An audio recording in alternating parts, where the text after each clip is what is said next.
एक दिन गौतम बुद्ध अपने शिष्यों के साथ एकदम शांत बैठे हुए थे। उन्हें इस प्रकार बैठे हुए देख शिष्य चिंतित हुए कि कहीं वह अस्वस्थ तो नहीं है।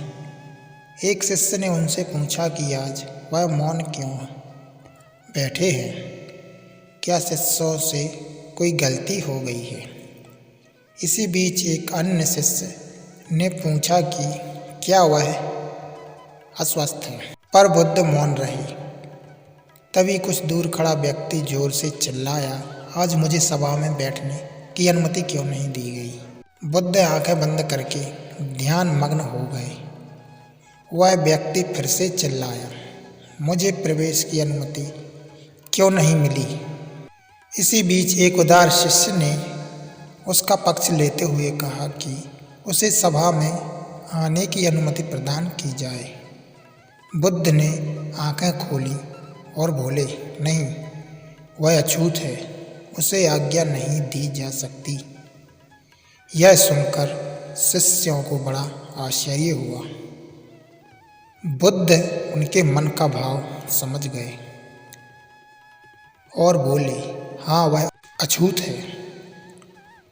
इस पर कई शिष्य बोले, हमारे आश्रम में जात पात का कोई भेद ही नहीं, फिर वह अछूत कैसे हो गया। तब बुद्ध ने समझाया, आज वह क्रोधित होकर आया है। क्रोध से जीवन की एकाग्रता भंग होती है। क्रोधी व्यक्ति प्रायः मानसिक हिंसा कर बैठता है।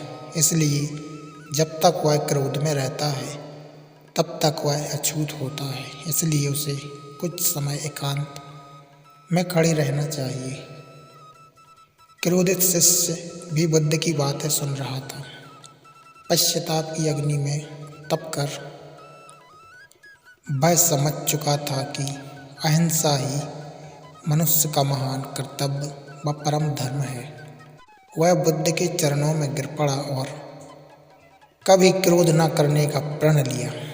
शिक्षा से आशय है कि क्रोध के कारण व्यक्ति अनर्थ कर बैठता है और पश्चाताप उसे बाद में होता है, जिसका कोई लाभ नहीं मिलता।